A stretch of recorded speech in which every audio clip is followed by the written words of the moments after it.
I'm here in the Windy City, the city by the bay. You guessed it, Arlington, Virginia. It's also the city that's been named the fittest city in America by the American College of Sports Medicine for the past 7 years in a row. I'm here for one reason and one reason only, and that's to try the fast food here because I'm interested in finding out how the healthiest people in America like to chow down. You might be curious about how Arlington got this distinction because health obviously has a bunch of different facets and some of them are hard to measure. And we'll get into some of that, but just to show you that this wasn't a fluke, US News & World Report also designates a city as the healthiest in America, and their 2024 winner was Falls Church, which happens to be right next door to Arlington. Granted, when they say healthy, they're actually talking about how vibrant the community itself is, but they do include factors like the health of the population. And actually, when you sort their rankings by the health of the population, the top geography is Fairfax, which is the surrounding county. Basically, what I'm trying to say is that no matter who you ask or how you slice it, this region is a hotspot for health. So in this episode of the Studio Review, I'll be trying the best rated fast food, the worst rated fast food, and then a super popular healthy alternative to see how they all compare and if there's anything the rest of us can learn from Arlington about being healthy. And at the end, I'll probably grab a little dessert, just, for science and whatnot. For a little context, Arlington is just a stone's throw from Washington, D.C., and it's the home of Arlington National Cemetery, Reagan Airport, and Sandra Bullock. One possible reason that they're so fit is that it's home to a lot of young professionals, so just a very active demographic in general. Also, just as a fun fact, the first ever Whole30 seminar was given at a CrossFit gym in Arlington, which are two things that if you participate in, you legally have to tell everyone you know. There really aren't that many fast food places in Arlington, which I guess shouldn't come as a surprise. But according to Google Maps, the most popular fast food restaurant is Shake Shack.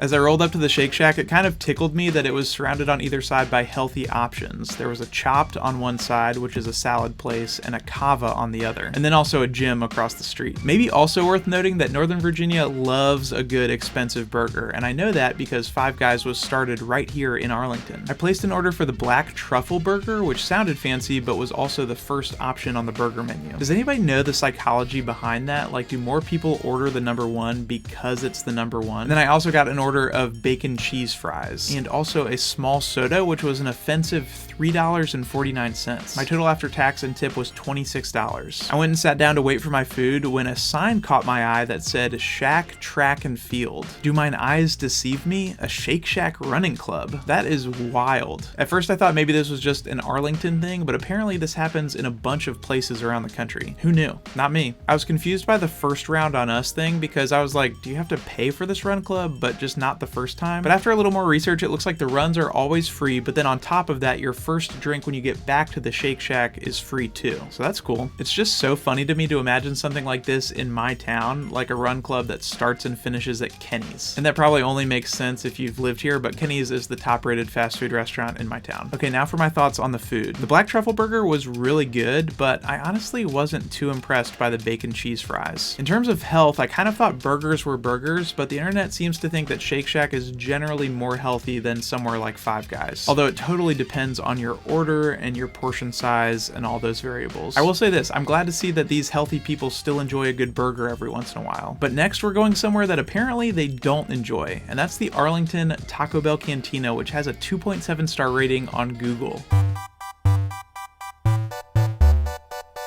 As far as I can tell, this is the lowest rated fast food restaurant in the whole city. I mean, check this out. In 2 consecutive reviews, one person calls it the worst Taco Bell on the planet, and this person calls it the worst Taco Bell in the universe. One of the top photos for this location also features 2 girls who are literally too embarrassed to be seen here. Not a good sign. It was a short drive from the Shake Shack, so I made my way in that direction. By the way, when I was looking into the methodology that the American College of Sports Medicine uses to determine a community's health, I found it interesting that they factor in the percentage of the population that's sleeping 7+ hours per day. And I don't know about you, but sleep is an aspect of my health that's super easy for me to put on the back burner. I really like sleep, but unlike the good people of Arlington, I don't get enough of it. And that's why I'm grateful to partner with Manta Sleep, who's the sponsor of this episode. They want to empower you to sleep better, which will in turn improve the quality of your waking hours. My wife and I have been taking turns getting up with our baby in the middle of the night, and when it's not my turn, I've been using this mask, which is the Manta Sound Sleep Mask. It's got tiny Bluetooth headphones headphones in the side, so I'll just throw on like this post-rock ambient playlist and I am dead to the world. And the headphone part is so thin that I can lay my head on my side and still be totally comfortable. But if you're like, I just want to keep things simple, their original mask starts at just $35. One thing I really like about these masks is that the eye cups don't put pressure on your eyes, which is nice when you have long eyelashes, and they're infinitely adjustable to fit the unique shape of your face. They have some deals going on as we approach the holidays in case you have someone in your life that you want to help sleep better, like maybe they work night shifts and could use 100% blackout in the middle of the day when they get home from work, or maybe it's you. Maybe you need to get better sleep, in which case you can take advantage of those deals or use code REVUE at checkout to get 10% off your order. That's code REVUE at mantasleep.com for 10% off your order. The link is also in the description below. All right, back to the Taco Bell cantina. A little ways down the street, there's a little juice place, which is next to a bar studio. It's almost like Arlington has a law that for every fast food place, they have to put 2 healthy places nearby to balance things out. This was definitely the smallest cantina I've ever been to. It feels like there's less seating than some regular Taco Bell locations. The main difference between a Taco Bell and a Taco Bell cantina, by the way, is that the cantinas serve alcoholic beverages. A lot of the cantinas also feature like a nicer interior design, but this one was pretty much just a regular Taco Bell on the inside. In the spirit of being healthy, I decided to get what I think is Taco Bell's healthiest item, the Cantina Chicken Bowl, because, you know, when in Rome. I placed my order and then immediately spotted the booth where that picture was taken, which was hilarious to me, so I decided to sit there in honor of the 2 anonymous Taco Bell diners. According to some of the reviews, people have had to wait 30 minutes, 33 minutes, an hour, even 2 hours to get their food. But mine only took like 11 or 12 minutes, so I was feeling great. I also got a Baja Blast because they were out of Baja Blast Zero on the fountain, so not the healthiest beverage in the world, but man, does it taste good. As a side note, have you ever had your favorite soda while wearing merch for that soda? Because I'll tell you what, it really elevates the experience. All right, for my thoughts on the food, I feel like in general, people are sleeping on the bowls at Taco Bell, but I might be biased because I had 33 of them when I ate nothing but Taco Bell for a month, and because Taco Bell let me try this version of the bowl in their test kitchen a full year before it launched for the general public. But still, I feel like they're pretty solid. I could see how maybe with some of these healthy options nearby that we'll explore later, Taco Bell wouldn't seem as appealing, but I've said it once, I'll say it 1,000 times, the cheesy gordita crunch with the Doritos Loco shell is the best fast food item, period. The healthiest restaurant in the world couldn't replicate that magic even if they had all of King Midas's silver. Was this the worst Taco Bell on the planet?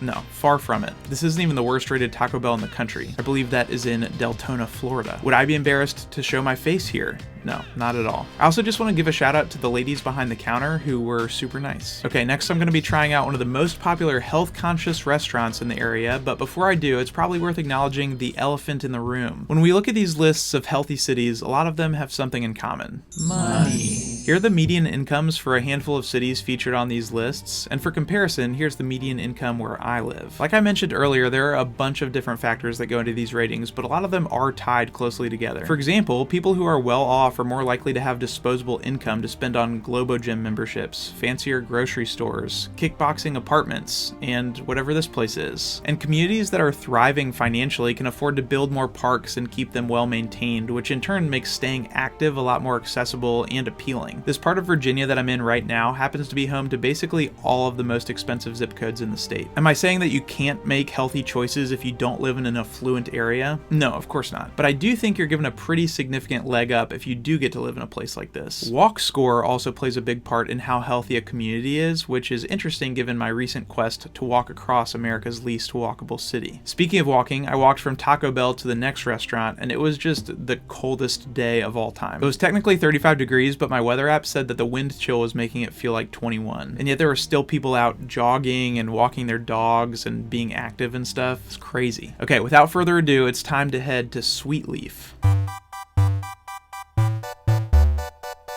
From what I researched, Sweet Leaf seems to be one of the most popular healthy options in the fast casual department. It's a local chain that started in McLean, Virginia, which is about 5 miles from Arlington, and they now have 6 locations across the Northern Virginia/DC area. On their website, it says that from day one, the founders were focused on promoting healthy eating and supporting local farmers. And just right off the bat, this was the busiest place of the 3 I'd been to so far. It's counter service like you'd find at Cava or Chipotle, and to be honest, I got a little overwhelmed by all the options, so I just ordered ordered one of their pre-selected bowls. The one I went with was called the chimichurri, which has steak medallions, avocado, corn, tomato, cilantro, spinach, and chimichurri sauce all over a bed of rice. At first I thought that the only drink options they had were coffee, tea, and water, but after looking on their website I found that they also serve lemonade, juice, and even soda and shakes. I know this is not a direct comparison, like Taco Bell and Sweetleaf are two totally different animals, but I do think it's interesting to compare the nutrition facts here. There's actually a similar amount of calories in the two bowls. The Sweetleaf bowl had more fat and saturated fat, and you can probably credit the chimichurri sauce and half an avocado for that. Sweetleaf was higher in cholesterol than the Taco Bell bowl, but Taco Bell was higher in sodium. Not a huge surprise there. Taco Bell actually had more fiber than Sweetleaf, and they also had more sugar, but it was only a 1 gram difference. And then the Sweetleaf bowl had double the protein. I think it's important to acknowledge that there are some general principles that apply across the board when it comes to health, but when people say something is healthy, a lot of that's dependent on what that person's goals are. For some folks, those goals might include eating less processed foods, in which case you gotta give it Sweetleaf since most of their ingredients are locally sourced and therefore fresher. Or in diet culture, a lot of times there's the incorrect assumption that less carbs equals healthier. But if your goals include building muscle, you actually need healthy carbs to make that happen. Tom, you need carbs! Your brain runs on glucose! So even though it's important to learn what to look for on nutrition labels, it might be more important to know what your personal goals are and how to get there. And that should probably include input from a registered dietitian or a certified personal trainer, which, just to be clear, I am neither. I also think when it comes to food, rather than asking, is this thing intrinsically healthy, yes or no, it could be more helpful to ask, is this going to be better for me than another option? Like, even though something might not stand out as like the healthiest food ever, it might be better than what you normally eat. And that's great. That's a step in the right direction. Honestly, this Sweetleaf bowl is probably considered healthy because you get a full workout trying to cut all that steak with a plastic knife. I mean, sheesh. Talk about closing your apple rings. As far as taste goes, this was delicious. I mean, it's hard to argue with that. And as you've seen, this was my third lunch of the day and I was getting pretty full, so I decided to save the rest for dinner. All right, I'm gonna grab dessert real quick and then let you know which of these options I prefer, plus some takeaways from this deep dive on America's healthiest city. The dessert place I picked was Mimi's Handmade Ice Cream, which was the highest rated dessert place that wasn't a food truck or a bakery. But if you were wondering, there was no shortage of dessert places, which was honestly a little surprising to me given how few fast food places there were. The ice cream was great, by the way. Maybe would have tasted a little bit better if it wasn't 21 degrees outside, but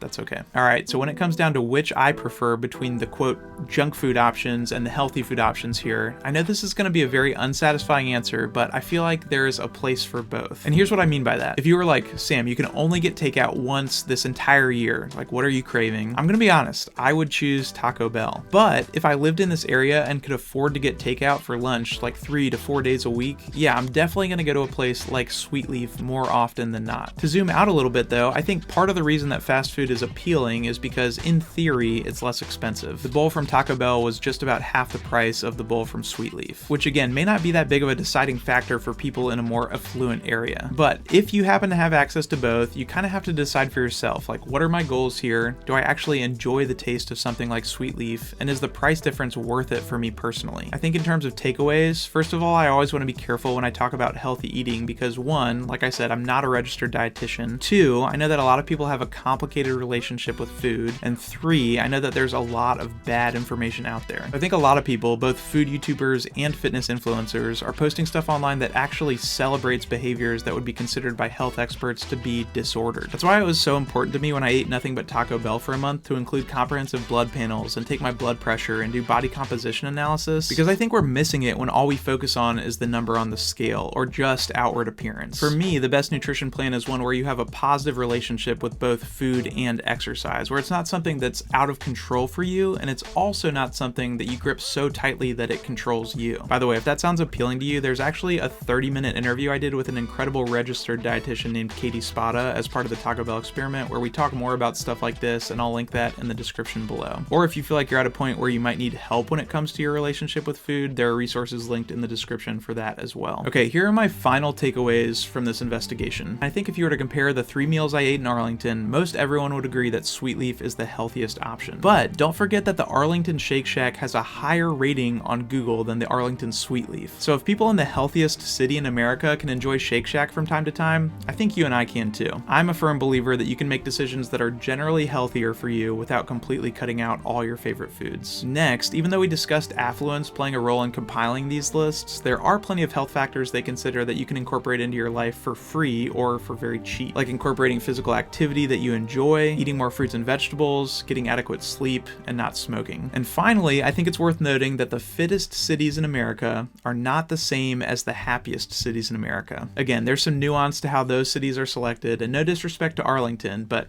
you can take that for what it's worth. And hey, before you go, I just wanted to say thanks so much for being here. I just hit 250,000 subscribers in the last couple of days, which is insane. I actually hit 100,000 this time last year, and so I made it my goal to reach 250,000 in 2024. So somehow here we are, and next year I want to try to double that and hit 500,000, which sounds so crazy to say, but the good news is we can get a head start before we even get to 2025. So thank you to all the folks who have subscribed, whether that was last week or if you've been with me since the beginning. And if you haven't yet, it would mean a ton to me if you hit that subscribe button down below. And that way we can keep hanging out together in the future. There's going to be one more episode in December to round out season 7, but in the meantime, just remember that even when it doesn't feel like it, it's going to be okay. I'll see you soon. Okay, we in the snow. Okay, we in the snow. Hello.